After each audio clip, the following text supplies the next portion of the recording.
अस्सलाम वालेकुम।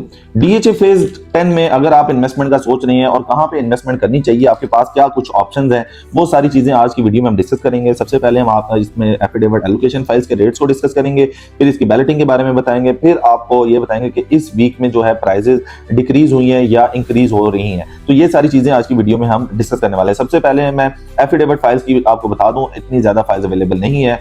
इसी तरह से एलोकेशन की रेयर अवेलेबिलिटी है। रेयर अवेलेबिलिटी का मतलब ये है कि बायर बहुत कम मार्केट में है। इस टाइम पे अगर आप एफिडेविट फाइल खरीदने जाती हैं तो तकरीबन 28 लाख रुपए की आपको 5 मरला की फाइल मिलती है, 33.5 लाख रुपए की आपको 8 मरला की फाइल मिलती है, 10 मरला की 48 लाख रुपए में मिलती है, एक नाल जो है वो 90 लाख में मिलती है। और रेजिडेंशियल के बाद कमर्शियल में आप आते हैं तो 4 मरला कमर्शियल जो है वो इस टाइम पे 1 करोड़ 36 लाख रुपए में आपको मिलती है। फर्दर अगर आप जाते हैं दूसरी साइड पे एलोकेशन में, तो एलोकेशन में जो है वो भी वो ऑन द स्पॉट आपको हम रेट डिस्कस कर सकते हैं। उसका रीजन ये है कि जब भी आप फाइल लेने जा रहे होते हैं उस टाइम का रेट कंसीडर होता है। ये एफिडेविट फाइल्स का आज का रेट है जो मैंने आपके साथ शेयर किया। अच्छा, सबसे पहले मैं आपको बता दूं कि अभी पिछले कुछ 1-1.5 वीक पहले अगर आप जाते हैं तो वहां पर रेट्स जो है वो इंक्रीज हुए थे। उसकी रीजन ये है कि वॉर सिचुएशन की वजह से गल्फ से जो है कुछ लोगों ने इन्वेस्टमेंट की है पाकिस्तान में, तो उन्होंने डीएचए फेज 10 को कंसीडर किया और फेज 10 में जो है अच्छी खासी बाइंग की वजह से रेट्स जो है वो इंक्रीज हो गए थे और सडन जो है वो रेट डिक्रीज हुए। उसका रीजन क्या बना? उसका रीजन ये हुआ कि पेट्रोल की प्राइसेस जो है वो इंक्रीज हो गई। अब जब पेट्रोल की प्राइसेस इंक्रीज हुई तो लोग थोड़ा सा पैनिक क्रिएट करने लगे और लोग परेशान हो गए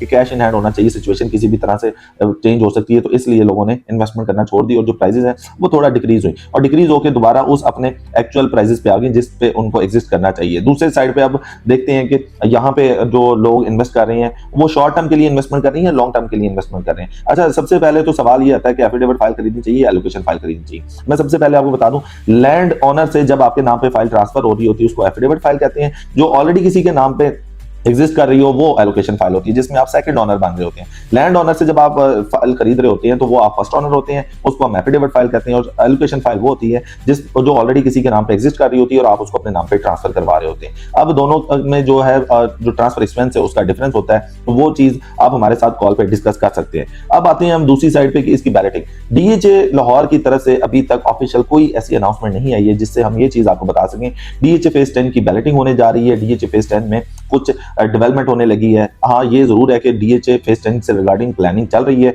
जैसे ही कोई अपडेट आती है वो हम आपके साथ जरूर शेयर करेंगे। इसके अलावा अभी डीएचए की तरफ से कुछ ऐसी भी खबरें आ रही हैं जो कि रूमर्स ही हैं कि इसका कुछ लोगो वगैरह जो है रिवील होने जा रहा है। तो जैसे ही इसका लोगो रिवील होगा उसके बाद इसकी बैलेटिंग की डेट जो है वो अनाउंस होगी। तो इस वजह से जो लोग इसकी बैलेटिंग का पूछ रहे हैं तो उनके लिए मैं यही कहूंगा कि जब तक डीएचए की तरफ से ऑफिशियल अनाउंसमेंट नहीं आती तब तक हम इस बारे में कुछ नहीं कह सकते। अब इसमें सबसे ज्यादा जो फाइल की सेल परचेज होती है वो कौन सी फाइलें होती हैं, तो उसके बारे में अगर हम डिस्कस करें तो सबसे पहले जो 4 मरला कमर्शियल है वो हाईली रिकमेंडेड होता है। उसका रीजन ये है कि उसकी जो एफपीआर वैल्यू है वो बहुत कम होती है, तो उसकी वजह से जो लोग हैं 4 मरला कमर्शियल में जाते हैं। अगर आप देखें 10 फाइलें सेल हो रही हैं तो 10 फाइलों में से तकरीबन 4 फाइलें कमर्शियल की होती हैं, बाकी जो है रेजिडेंशियल होती हैं। इसके अलावा हमारे पास 8 मरला भी एक कमर्शियल फाइल मौजूद है, इसके अलावा 16 मरला भी एक फाइल मौजूद है। अगर आपने खरीदनी हो डीएचए फेज 10 की तो आप हमारे से कॉन्टैक्ट कर सकते हैं। थर्ड नंबर पे अगर हम देखें इसकी डीएचए फेज 10 में इस टाइम पे काफी ज्यादा दोबारा से जो है वो एक्टिविटी स्टार्ट हो गई है, इसमें सेल परचेज होना स्टार्ट हो गई। उसका रीजन क्या बना? उसका रीजन यही है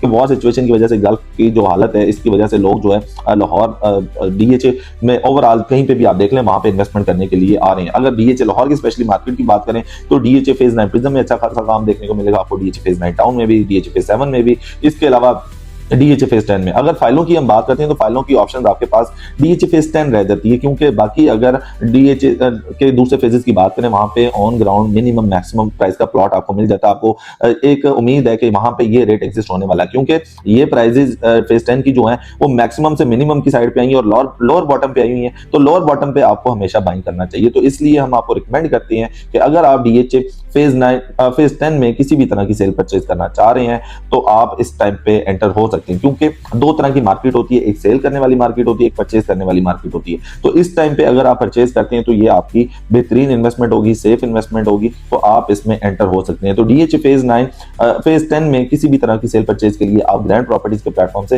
राब्ता कर सकते हैं। इंशाल्लाह ताला आपको बेहतर असिस्ट बेहतर गाइड किया जाएगा। अपना ख्याल रखिएगा। अल्लाह हाफिज।